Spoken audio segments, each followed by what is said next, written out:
Deus decide levantar a Samuel com um vaso cheio de azeite para ir até Belém de Judá, porque dentre os filhos de Jessé havia se provido de um rei. Jessé apresenta o que tem de melhor, passa os 7 filhos. Deus não escolhe nenhum destes, e antes de sentar à mesa da comunhão, diz a Bíblia que Deus aguça o coração do profeta para uma indagação a Jessé, o patriarca da casa. Acabaram-se os seus filhos, e ele utiliza uma definição sociológica que não arremete a Davi só em idade e estatura. Ele diz: ainda falta um menor. Essa expressão aqui é uma sentença sociológica para definir pelo menos 7 variáveis de significados. A expressão hebraica robótica, que representa insignificante, desprezível, desprezado, deixado de lado, rejeitado. Então o que Jessé está dizendo é para o ofício que Deus tem e escolheu e te enviou aqui para fazer. O que tem lá no pasto que está apacentando ovelhas não serve para esse perfil. Então diz a Bíblia que Samuel diz que ninguém se assentaria à mesa enquanto este rejeitado não chegasse. Diz a Bíblia que quando Jessé manda buscar a Davi, e Davi se apresenta dentro da casa, Deus grita ao coração do profeta: unge a este, porque diante dos teus olhos está o rei de Israel. Aquilo que a terra tentava esconder, o céu foi especialista e taxativo em achar. Porque aquilo que a terra tenta esconder, Deus é especialista em ungir, exaltar, levantar e apresentar uma funcionário profético. Segundo motivo do porquê a bênção de Deus é sobre Davi, pelo seu currículo bélico em pelejas e guerras. Vale a pena ressaltar que peleja não é guerra e guerra também não é peleja. Pelejas são ações circunstanciais na ótica natural. E Davi entendia muito bem de peleja, porque sendo pastor de ovelhas, lidava com um urso e com um leão sempre. Para vencer pelejas, não é só disponibilidade e voluntariedade, requer também preparo. Deus nunca vai dar pelejas para alguém resolver se este alguém está preparado para resolvê-las. Davi não perdeu nenhum dos embates a nível de peleja e nem em guerra. Guerra está situada a níveis espirituais. E guerra não se vence na força da espada. Só há 2 adjetivos como base de Deus para nos ajudar nessa guerra: unção e dependência. Davi vai. Em 1 Samuel capítulo 17, talvez a lembrança mais emblemática desse contexto, da bênção de Deus sobre a vida de Davi, com a obrigação de servir. Porque quanto mais ungido é, mais servo tem que ser. Então, aos irmãos, queixa aos capitães, enquanto ele serve o gigante que há 40 dias afrontava o exército de Israel, no vale do Ebenezer, grita: ache-me um valente aí, para que peleje comigo aqui. Davi, curioso, pergunta: quem é este? Homem sem aliança com Deus, que está afrontando o exército do Deus vivo. Passa uma narrativa do currículo de Golias, e então os irmãos acham em Davi presunção, porque ele de fato sabia quem é Golias. E na cabeça dos irmãos, Davi não faria nada. Chamam a Saul. Saul então entende que há um desejo no coração de Davi, exposto por ele a pelejar. Ele diz: o teu servo irá e pelejará contra este circunciso filisteu. A guerra está decretada não na voluntariedade de Davi em ir para a guerra, mas sabendo Davi, em conhecimento de causa, quem estaria entrando com ele na guerra.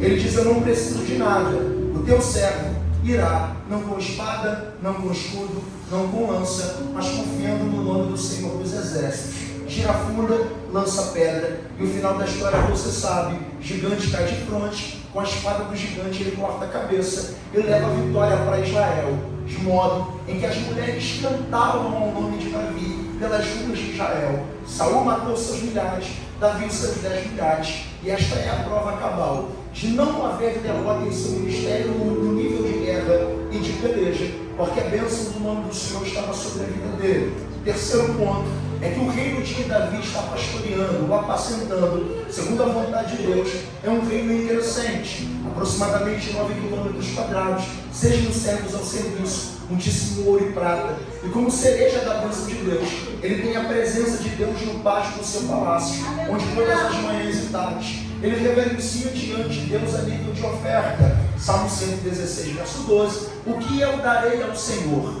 por todos os benefícios que me tem feito, no contexto da gratidão. Ele diz: Fábio, o outro é muito pouco para dar a Deus, riqueza é muito pouco para dar a Deus, e termina dizendo: tomarei do cálice da salvação, que na Bíblia Sagrada tem pelo menos 3 significados: a aliança de Cristo na comunhão da Santa Ceia, o cálice da infiltração tomado por Cristo em João 18, e também o sinal de um relacionamento, padecer para manter esta aliança com Cristo. Deus lhe abençoou. E por isso, esse é o ápice da bênção de Deus sobre a sua vida. De modo que quando peca, adulterando a sua casa e sobre a sua casa espada, ele ora a Deus no Salmo 51 que ele tirasse tudo, dinheiro, trono, só não retirasse dele a presença, dignificada pela bênção do relacionamento da aliança. A bênção de Deus está lá. Se eu sei que a bênção de Deus está sobre a minha casa, por que tem 3 anos e meio de crise? O texto informa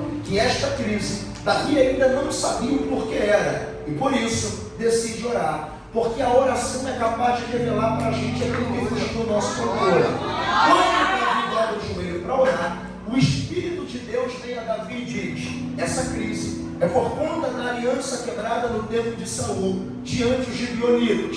Davi se levanta da oração, corre até Gibeá, chama o chefe dos gibeonitas, a fim de restituir esta aliança. Que aliança é essa? Para Davi ter pressa em restituir. Teologicamente, essa aliança com os gibeonitas é chamada de aliança de honra. Josué capítulo 9. Depois que Deus está dando todas as terras das elevações desérticas e a terra dos cananeus, diz a Bíblia que Deus libera a Josué, depois que entregou a Jericó e Ai, a retificação do que disse em Josué 1, aonde vocês colocarem a planta dos pés, será de vocês por herança.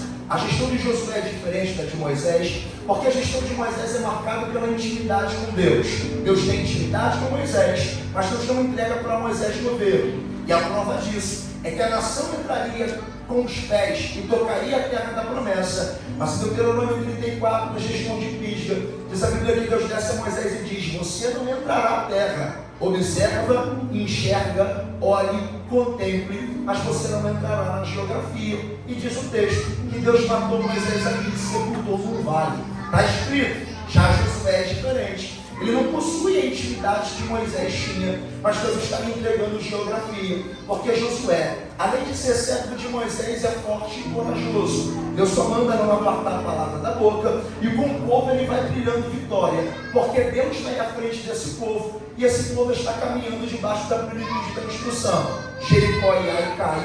Então os cananeus se reúnem e diz: nós precisamos parar este povo. Da ascendência dos amorreus vêm os gibeonitas e se antecipam ao povo de Israel, indo não para guerrear, mas em humilhação, propondo a eles miserabilidade ou vulnerabilidade pela sua própria vida. Pano de saco em sua veste, cinza sobre a cabeça, alimentos estragados no cesto. E a palavra pastoreal dos gibeonitas ao povo de Israel é: nós sabemos que sobre vocês há uma promessa, nós viemos aqui em paz, em troca da paz, em poupar a nossa vida, porque todos que se levantarem contra vocês cairão ao fio da espada. O que os gibeonitas estão dizendo é: não dá para paralisar aqueles que estão caminhando debaixo da palavra de Deus. Quem não para paralisar, quem caminha debaixo da ordenança da palavra, vai cair diante da espada. Josué gosta do assunto e diz a eles: eu vou participar com vocês de um pacto perpétuo, uma aliança em troca da vida de vocês. Para isto, vou ter que nomeá-los cortadores de lei e carregadores de água. Eu queria poder explicar o que os gibeonitas se tornaria, mas isso é uma outra palavra, uma outra mensagem. Josué levanta um sacrifício, aceito de ambas partes, e além desse acordo, não só poupar a vida, Josué também vai ser convidativo, que quando eles entrassem em Canaã, seria dado um pedaço de terra também para os gibeonitas, que serviriam como conservo do povo da promessa. Levanta um altar, sacrifica ao Senhor e estabelece esta aliança chamada de aliança de honra. E por que Saul quebra? Verso 3 de 2 Samuel 21, pelo seu zelo com Israel. A expressão zelo está interligada à vaidade, e todo rejeitado acha que pode fazer o que quer. Por isso Saul quebra esta aliança. Não é porque ele tem cuidado com Israel, é por sua vaidade. Se está estabelecido, vou quebrar porque é a minha vontade. Deus disse: o que se comete sem permissão de Deus existe consequência. E qual é a consequência? A crise chegou. Davi vai aos gibeonitas e diz: nós viemos aqui para restituir esta aliança. Olha a palavra dos gibeonitas, igreja. Olha a palavra dos gibeonitas com serve. Nós não queremos ouro e prata, e muito menos nada dos despojos de Saul. Mas se Saul quebrou a aliança matando, nós queremos 7 da sua descendência para ser morto. Essa consequência vai mais do que a crise. Essa quebra de aliança fora da vontade de Deus tornou com que a condescendência de Saul também seja sentenciado à morte sem ter culpa de nada. Como o rei Davi está preocupado em restituir a aliança, diz a Bíblia que ele sela o pacto e volta para Israel, para estabelecer com o povo de Israel o cumprimento disto e pegar a sexta descendência de Saul para ser morto. Porém, o primeiro nome que deveria ser entregue da descendência de Saul é Mefibosete, que nesse tempo já não está mais esquecido em Lodebar, já não está mais mendigando na casa de Maqui, já está sentado na mesa de honra, já tem terra restituída, já está altamente próspero, tendo escravos e servos, e tem todo o domínio da descendência da casa de seu pai e de seu avô. E por que Davi não entrega Mefibosete? Porque Davi lembra da aliança que fez com Jonatas antes de sua morte. A aliança de Davi com Jonatas é chamada teologicamente de aliança de lealdade. Por que Davi não quebra se tem uma oportunidade de restituição clara? É que Davi de forma primária entende que ninguém pode alcançar a honra sendo desleal. E a aliança diante de Deus não é como a gente enxerga na terra. Na terra a aliança é baseada na reciprocidade. E para Deus, a expressão aliança é comparada a um casamento, um sacrifício sobre o altar. A expressão brit. E o que é brit? Quando um moço judeu desposado para casar escolhia a noiva, ele não só ia pedir a mão ao pai da noiva, ele também pagava um dote. E esse dote nada mais era do que um sacrifício de trabalho. É por isso que para ter aliança nada vem de mão beijada. O pai diria, você está interessado na noiva, mas aqui tem que pagar um preço. Porque para ser aliançado não é Netflix e perna para o alto. É trabalho, é joelho no chão, é boca no pó. Se pagar, leva ao relacionamento. Ele pagava. E no aspecto do sacrifício, a expressão corban hebraica que é elevação, provando Deus, através do sacrifício, que quem trouxesse o sacrifício estaria aliançado com ele. É por isso que em Levítico, Deus não pede só para trazer, Deus pede a manutenção da lei do holocausto. Trazia lenha e o sacerdote só administrava. Ensinaram há muito tempo atrás, de forma errada, que a obrigação do sacerdote é manter o altar aceso. Negativo. Altar aceso é de quem traz a oferta. Sacerdote só administra. Quem está aceso, quem está apagado. Quem está aceso e quem está apagado. Manter altar aceso é esforço de quem quer relacionamento com Deus. O fogo não se apaga se a gente trazer lenha nova para queimar. E para isso tem que ter esforço. Davi está olhando e está dizendo, eu sei que a aliança com Deus não é brincadeira, e eu não posso quebrar esta aliança de lealdade com Jonatas. A pergunta que não cala para a gente dar glória é, Jonatas está vivo, gente? Claro que não. Se não está vivo, por que preserva a aliança diante da oportunidade? Porque a aliança passa, mas a oportunidade passa, mas a aliança não tem prazo de validade. Passa céu, passa terra, mas a aliança, uma vez estabelecida, ela é concisa até o final. E para não esquecer esse pensamento, é só lermos Êxodo 3, versículo 6. Olha o que Deus disse a Moisés: eu sou o Deus de teu pai, o Deus de Abraão, o Deus de Isaac, o Deus de Jacó, e desci para tirar o meu povo das mãos de Faraó. Êxodo capítulo de número 3, ou melhor, 2, versículo 23. E o povo clamava e gemia, e ouviu Deus a oração do povo, e lembrou-se da aliança que fez com Abraão. Quem é que está clamando? Abraão ou sua descendência? A descendência. E por que Deus lembra de Abraão se Abraão não está vivo? É que a aliança não tem prazo de validade. O que Deus disse a Abraão lá atrás está se cumprindo sobre a vida do povo. E o Egito, escravizando, disse, vai ser escravo. E Deus do céu, ouvindo a oração de quem estava cativo, disse, o que eu disse a Abraão não é isso, não é gerá-los para 2026 estar na mão do Egito. O que eu disse a Abraão foi, benditos que te abençoarem, malditos que te amaldiçoarem, e através de ti serão benditas todas as famílias. Eu vim profetizar para alguém, o Deus da promessa antiga é fiel para se manifestar no nosso presente e fazer cair carro, fazer cair cavalo, fazer cair exército, fazer cair força. Amigos façam, mas a aliança que Deus estabeleceu é perpétua até o arrebatamento. Me ajude a pregar essa noite. Toque na mão do teu vizinho aí, toca. E diga para ele, se Deus disse que vai te abençoar, a aliança da bênção está de pé.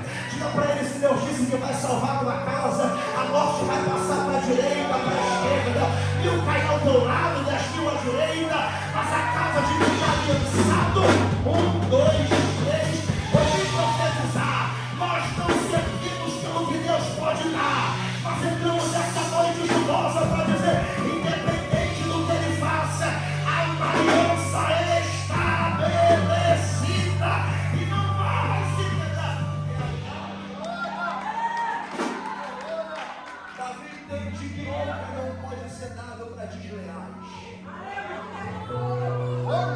Até porque lealdade é o último patamar de nível de intimidade. Fiel eu sou na frente, lealdade me dá a autoridade do reino de confrontar na frente e defender pelas costas. Davi disse, esquece Mefibosete.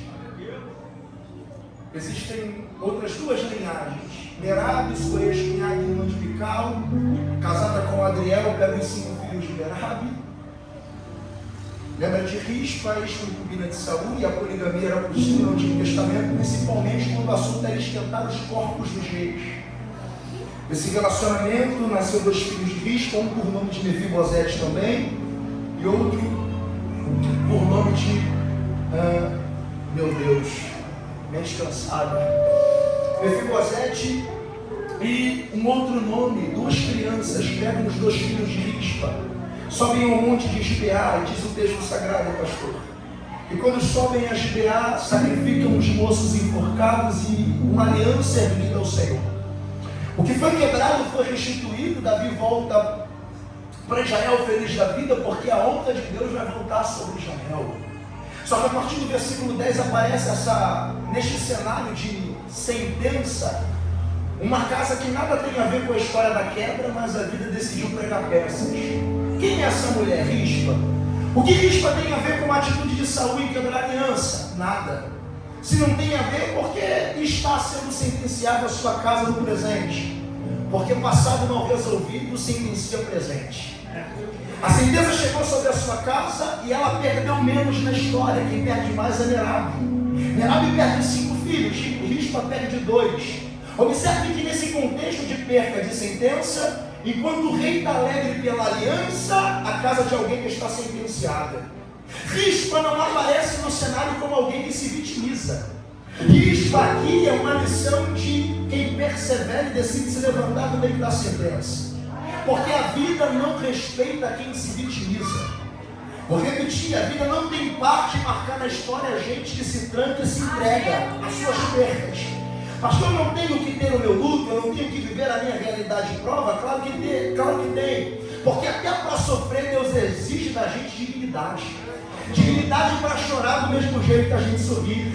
Dignidade para passar provações do mesmo jeito que a gente se alegra fazendo festa. E Rispa é alguém que está perdendo, mas está se levantando em busca de alcançar de Deus aquilo que a sentença lhe tirou. A sentença não tirou só a ideia daquilo que ela ama, a sentença tirou dela o cenário de provisão para a sua casa. Uma vez concubina não poderia se casar, Rispa com os 2 filhos perde o método de sustento, perde aquilo que provia a sua casa, e perdendo os seus 2 filhos, ela decide se levantar, e o adjetivo que a gente pode dar para ela é alguém que persevera, alguém que se levanta como inconformada, porque a vida é obrigada a respeitar quem mesmo com lágrima nos olhos decide se levantar para buscar a Deus. Ela não se levanta para colocar sua dor na rede social, ela se levanta para adorar ao Deus que vai ser leal à sua busca. Aonde ela vai? Ela vai para o monte onde os filhos estão mortos. E por que ela decide ir para lá? Porque ela entende que a sentença chegou e não dá para mudar isto. Tem dias que a sentença bate a porta sem a gente ter nada a ver, e a pior coisa é assumirmos consequências de erros que não fomos nós que cometemos. A sentença chegou, Rispa entende, chegou, mas ela entende que se ficar prostrada, a guerra será vencida. Mas se levantando no meio da sentença, ela está mandando um recado para o adversário, e o recado é: não vai ter bandeira branca.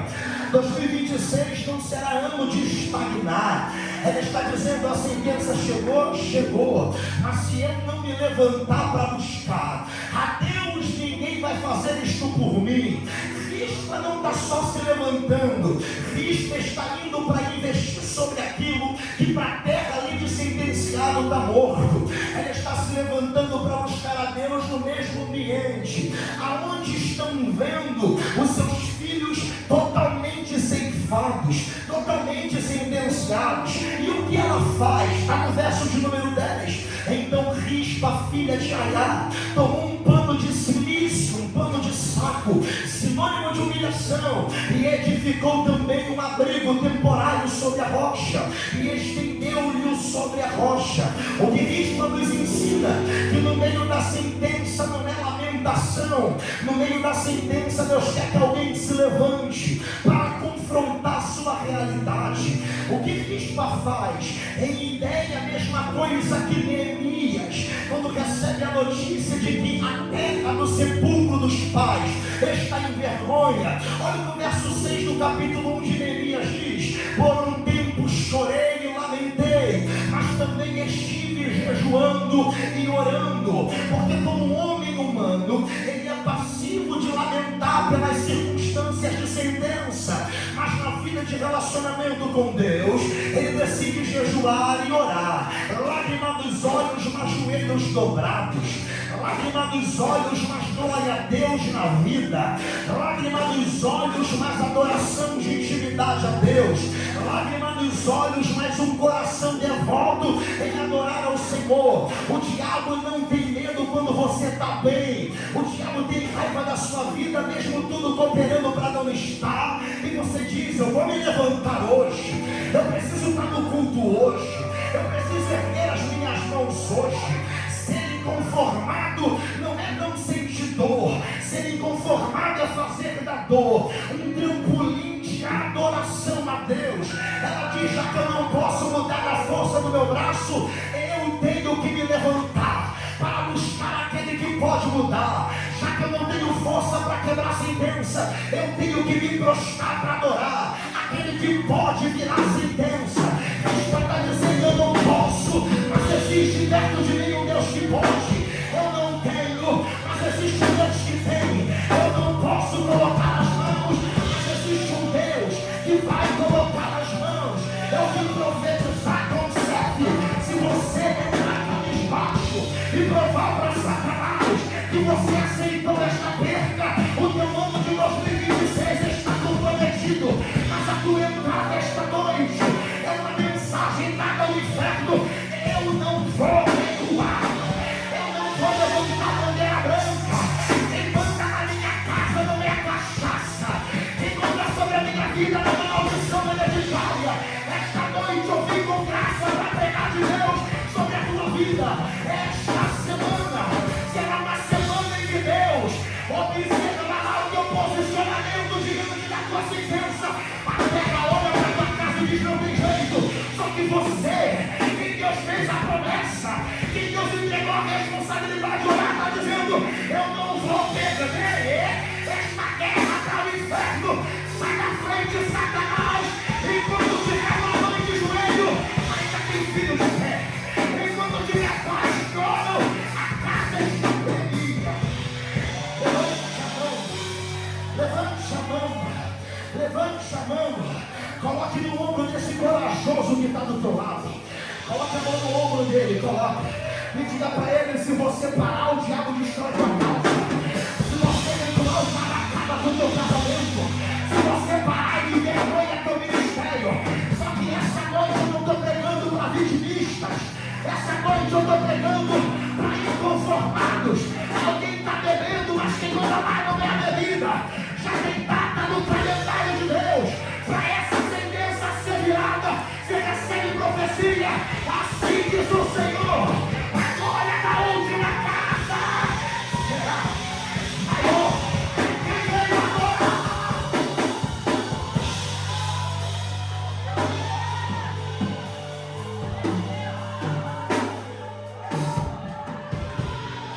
Vestida de pano de silício. Ela entra. Estou sentindo que essa casa está sendo tomada por uma nuvem de graça.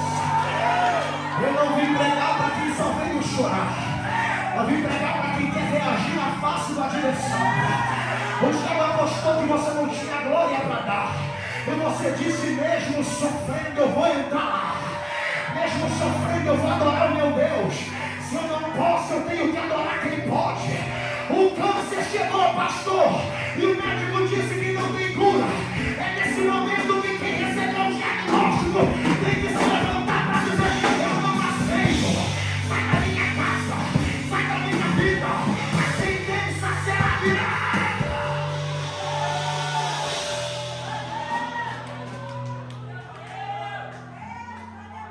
Ela coloca o pano da humilhação. Porque quem quer virar sentença não entra em culto de vaidade.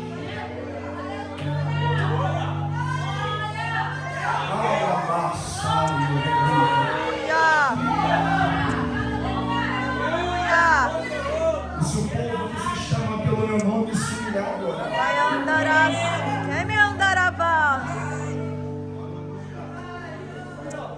ela não está só humilhada, ela vai edificar um abrigo temporário na rocha. E por que ela vai habitar na rocha por esse período? Para provar para o adversário que a sentença chegou, mas não desestabilizou. Quem desejar viver, vai viver no ambiente de sempre. Aonde, pastor? Edificado na rocha. Tudo que essa sentença queria era te desestabilizar. Só que quem está com a casa edificada na rocha pode vir vento. Pode vir. Porque o segredo da casa de pé não é o tamanho que a casa tem. Aleluia! Você está aí, crente? A gente caminha. Glória! Como é que consegue estar edificado de pé diante de uma notícia dessa? Por que ela fica ali? Ela não fica uma semana, 2 dias, ela fica 6 meses. Quantos meses? 6 meses. E a gente caminha para encerrar? Ela fica 6 meses. E o que ela faz ali? Ela vai investir nos seus filhos. A terra está morta. Mas ela está dizendo, ainda tem nome. Aí a gente já vai melhorar isso aí. O que são filhos aqui? Filhos são mais do que seres gerados do mesmo ventre. Filho aqui representa 2 coisas, nações e projetos. O anjo desce à casa de Isaac e diz a Rebeca, no teu ventre não tem 2 filhos. São 2 nações e serão muito grandes sobre a face da terra. Porque quando Deus te dá filhos, Deus não entrega seres humanos, Deus entrega nações. Eu creio. Aleluia! O Asaf e a Ananias pisarão onde Deus não me entrega os pés para pisar. Aleluia! Porque o mundo será o quintal da casa de quem vem depois da gente. Salmo 127, Salomão diz que como flechas na mão de um homem valente, no verso 4, assim são os filhos da mocidade. Se filhos são flechas, quem são os arcos? O pai, os pais, que tem a responsabilidade de estar envergado para impulsionar o filho em amor. Aleluia! Por isso que é de suma importância a gente saber o que a gente libera sobre a vida de quem vem depois da gente, porque a gente pode alterar a rota do alvo que Deus já marcou. Aleluia! Então Cristo está ali fazendo o quê? Investindo no seu projeto. Investindo no seu projeto. E se investe no projeto, o que ela quer de Deus? Que Deus ressuscite os filhos? Não. E por que ela está ali? Qual é a motivação? Ela não quer que Deus ressuscite os filhos, ela quer que Deus faça com que o seu final seja de honra. E por que ela quer que o final seja de honra? Porque para Deus não interessa como começa. Porque tem gente que começa muito bem e termina muito mal. Mas a Bíblia está cheia de exemplos de gente que começa mal e termina muito bem. Porque para Deus, melhor é o final das coisas do que o início delas. Que valorização é essa, sem amor? Olha o verso 10. E ela não os permitiu com que as aves do céu os tocassem. São 6 meses ela cuidando dos filhos todos os dias. Durante o dia, colocando para correr as aves do céu. Em outras traduções, como a King James atualizado, a 16:11, está escrito as aves de rapina. Ela coloca para correr as aves de rapina. Quem são essas aves de rapina? Dentro desse contexto corresponde a 3 seres: corvos, abutres e urubus. Como abutre e corvo são mais comuns dentro da expansão oriental ou da terra do Oriente, ela está de forma incansável colocando para correr esses seres que tentavam se alimentar dos seus projetos que estão mortos. Você lembra que eu disse que o filho representa projeto? Então o que ela faz os defendendo? Ela está fechando uma porta na cara das aves de rapina. E o que são aves de rapina? São aves com potenciais de voos altos, mas que vivem em níveis baixos pelo prazer de se alimentar do que está morto. Aleluia! Aves de rapina são aves que têm autoridade de Deus para voar alto, mas vivem aqui embaixo.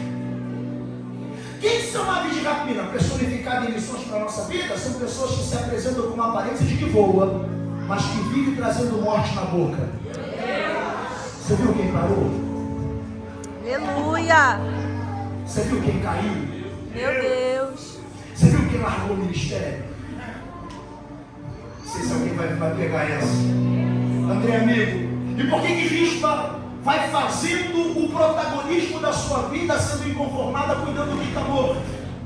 Porque a ave de rapina só ataca o que está morto enquanto quem está vivo não se posiciona. Aleluia! Oh, glória! Sabe o que a rispa está dizendo? Se pegar reage. O marido pode estar na cachaça, mas quem Deus entregou ele para orar. Se depender de mim, na minha casa, a ave de rapina não toca. Está muito fraco. Então eu vou lembrar, como é que se guerreia com a ave de rapina? A ave de rapina não se ganha, pastor Delson, na base da espada e do escudo. Quer ganhar a guerra de ave de rapina? É estar posicionado e em movimento. Posicionado e em movimento. Posicionado e em movimento. E isso vai estar dizendo, se depender de mim, na minha casa ninguém toca. Na minha família ninguém toca. A porta de acesso está sendo fechada, porque a ave de rapina só ataca enquanto quem está vivo não se posiciona. Ela disse, o marido não é crente, mas eu sou. Os filhos não estão na igreja ainda, mas eu estou. E enquanto eu estiver vivo, a minha olha aí. Levante a mão direita, levante. Levante a mão, balance para a direita. Eu estou sentindo a autoridade. Levante isso, balança para a direita, para a esquerda. Pastor, o que é isso? É um sinal espiritual do adversário. Se quiser pegar coisa caída, que procure outro endereço. Porque enquanto você estiver posicionado e vivo, oh glória, toda a ferramenta preparada. Eu vim profetizar que se você não acreditar, ninguém vai acreditar por você. Mas ainda este ano, assim pega Deus na minha boca. Vai ter virada, vai ter virada, vai ter virada. Esse ano a tua casa se converte. Esse ano o meu nome na Galileia chega toda honra. Ninguém vai ter tua casa envergonhada. Ninguém vai noticiar que teu casamento deu errado. Eu vim profetizar. E a mão de Deus abençoou ninguém mais amaldiçoa. Pegue na mão desse crente aí, né? E diga para ele, Deus vai te dar autoridade para fechar acesso na cara das aves de rapina. Diga alguns contatos, você não vai responder mais. Diga alguns cafés, ninguém vai participar mais da tua casa. A partir de hoje, se quiserem notícia da tua vida, vão ter que perguntar para Deus. Mas o teu projeto na tua casa, quem recebe essa palavra? O minuto de glória que veio.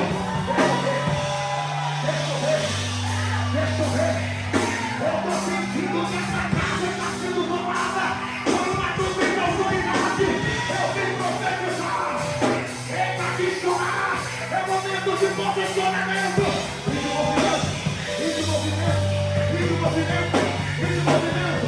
E de movimento. Sai pra lá, Satanás. Aqui tem a bênção de Deus. Aqui tem a graça de Deus.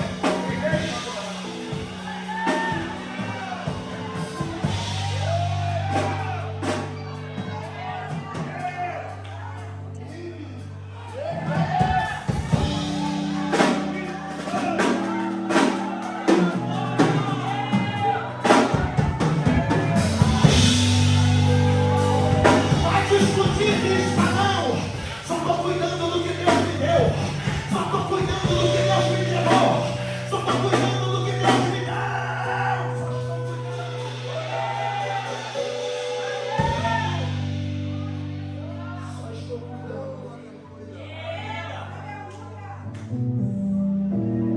E no período da noite,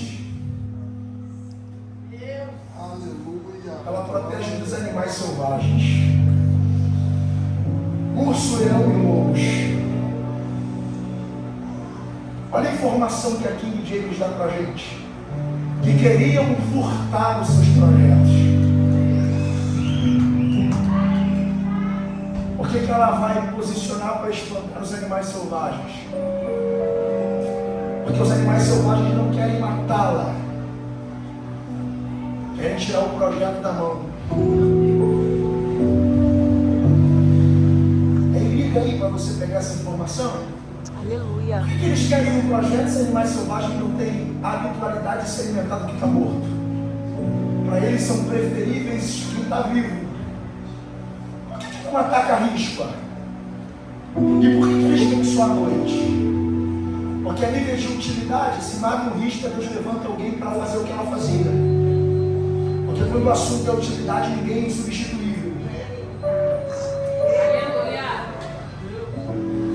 Por que eles atacam à noite? Porque ela está cansada. E qual é a prova de que ela está cansada? Durante o dia ela cansou de guerrear posicionada com arma de rapina.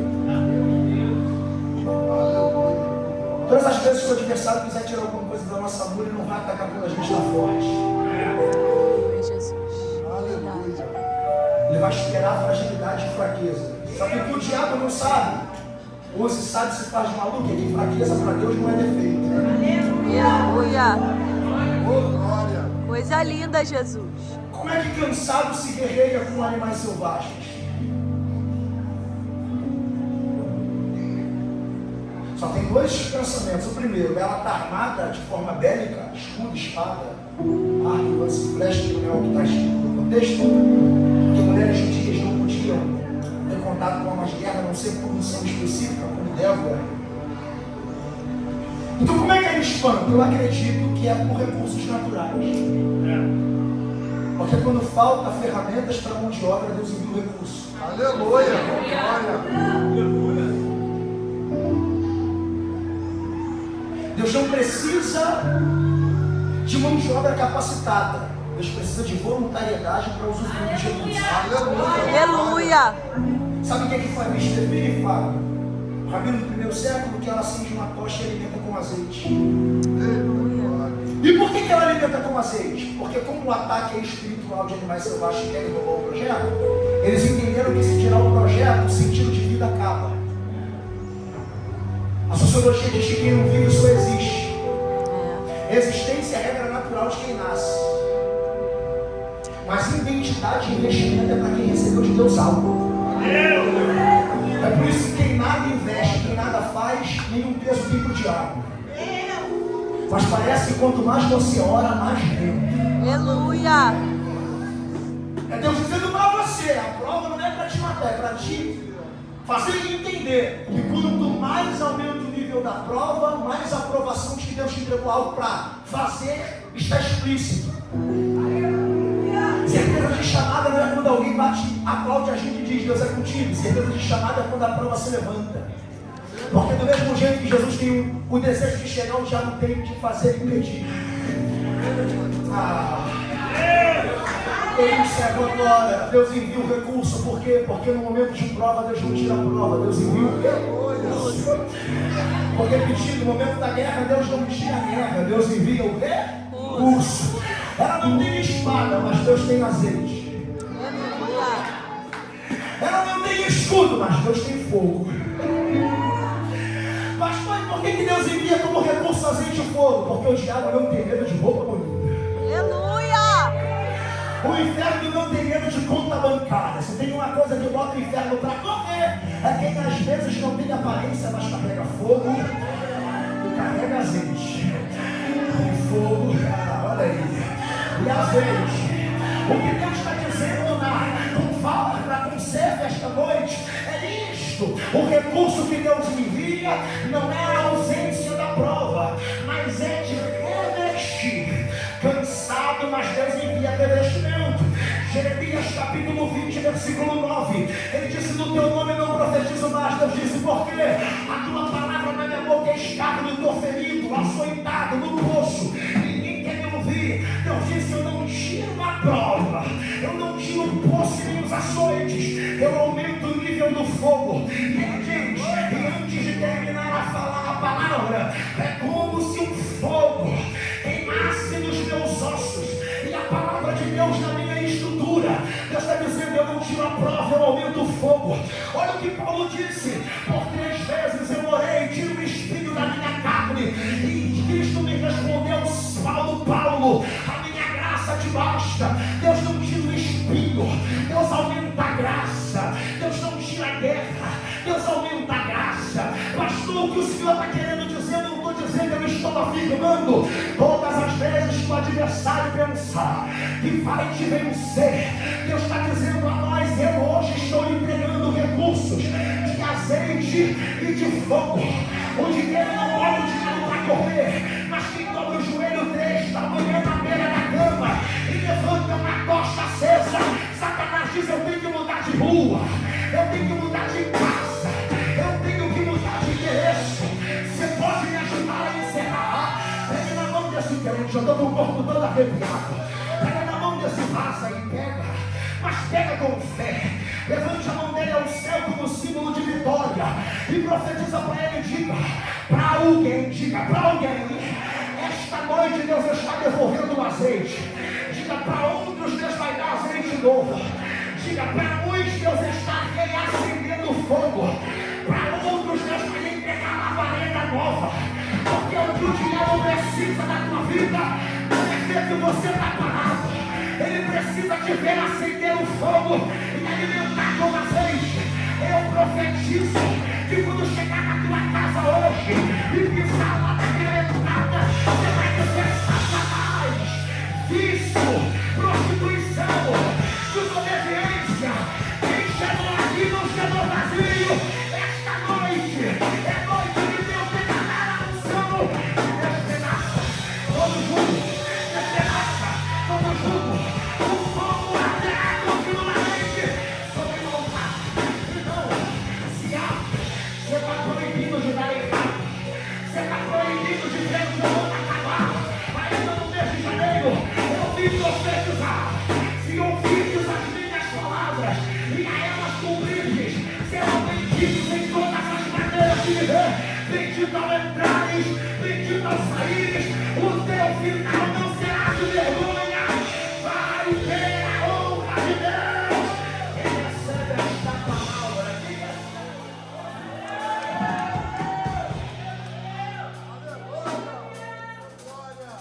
Ela coloca para correr.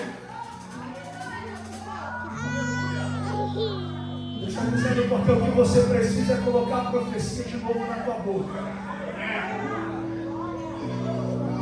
O que você precisa é voltar a orar de novo. O que você precisa é estar aliançado com a unção de Deus novamente. Além dos irmãos estão sendo desenterrados esta noite. E o texto acaba assim, pastor? Não.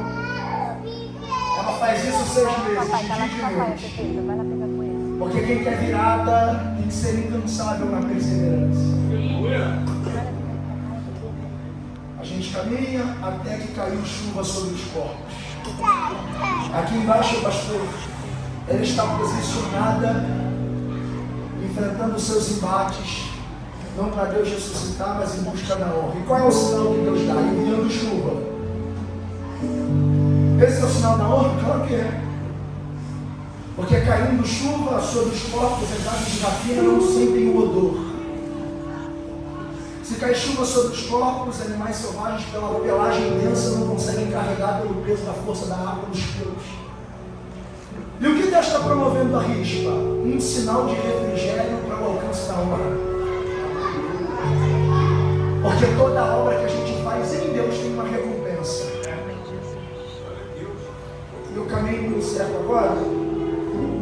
Pastor Delson, o que Deus está falando nesses domingos de janeiro da lealdade, ou nos domingos da lealdade, estão preparando e certificando, sendo assertivo para aquilo que já está preparado no conceito de honra. Aleluia! Glória! Quando chegar o culto da virada, aqui nessa igreja, quem está me ouvindo hoje,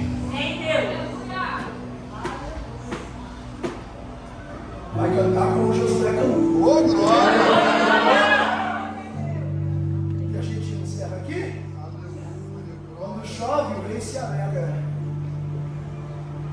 restituição da aliança pedia como sinal a chuva descer do céu.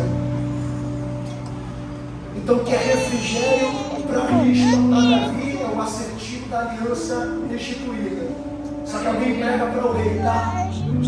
Para chover em Israel, a casa de alguém teve que ser sentenciada. E aí, sentença Deus não entrega na casa de quem se conforma.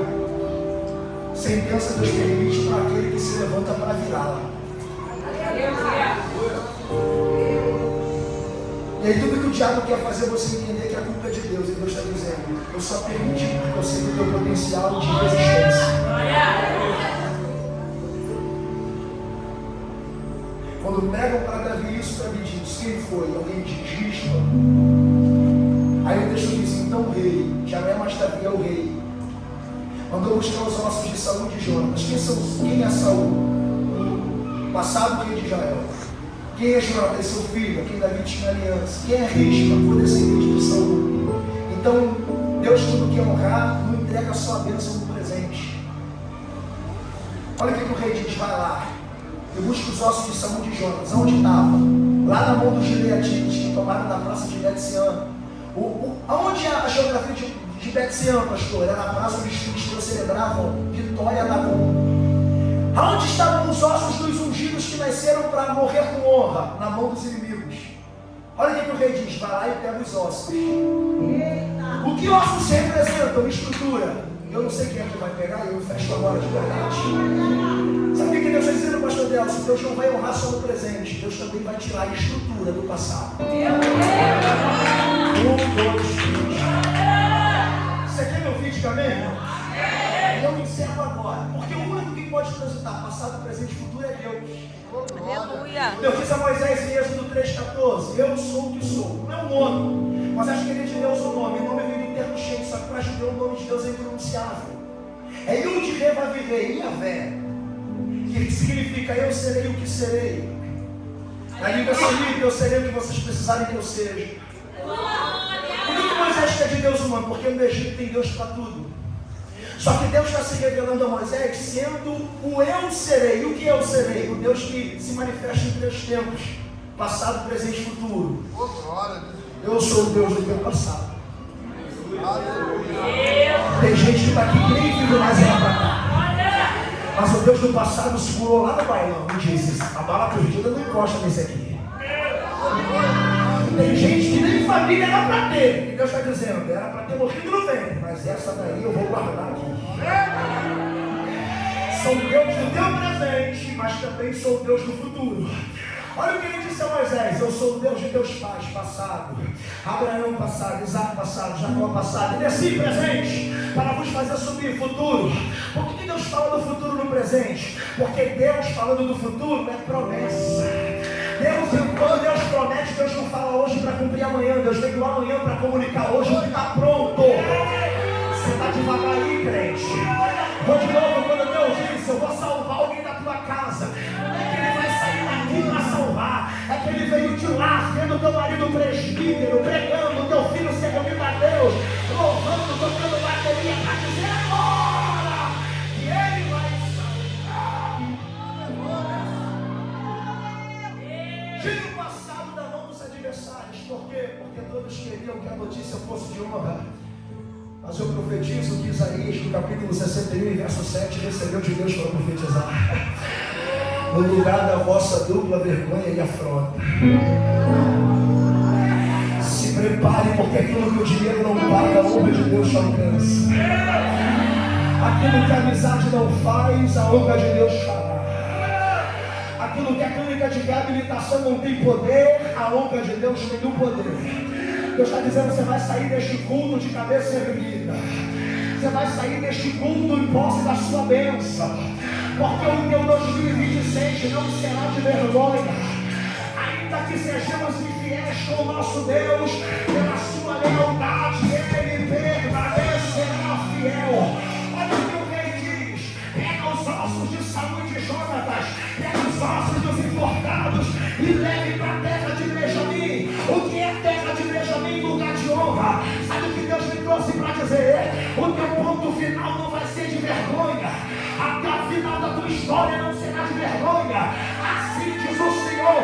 Ele muda dia, dos tempos, as estações, mas a honra que ele te prometeu vai chegar sobre a tua existência. Se recebe esta palavra, fica de pé para adorar a Jesus.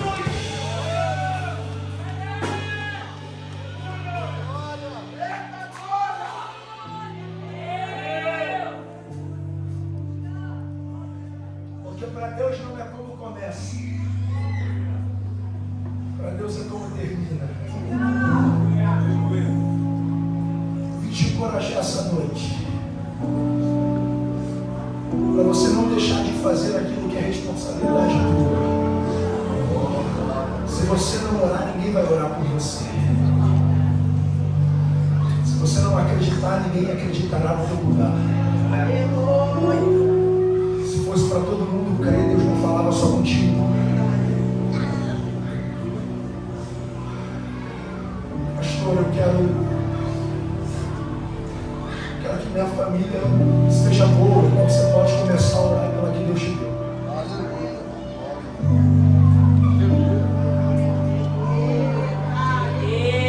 Pastor, eu quero que Deus abençoe meu ministério. Então você pode investir no que Deus te deu. Isto é um sinônimo da mulher honrada que foi pela atitude de não abandonar um projeto sentenciado. A gente vive numa época em que tudo é muito descartável, mas Deus é conciso. Luiz Hermínio diz, Fábio, que Deus não abre portas, Deus abre uma porta porque Ele é conciso. Melhor do que ter muitas portas abertas e não saber qual é de Deus é ter uma aberta para o diabo não fechar. Aleluia! O que Deus quer de você não é que você seja santo. O que Deus quer de você é que você seja como risco.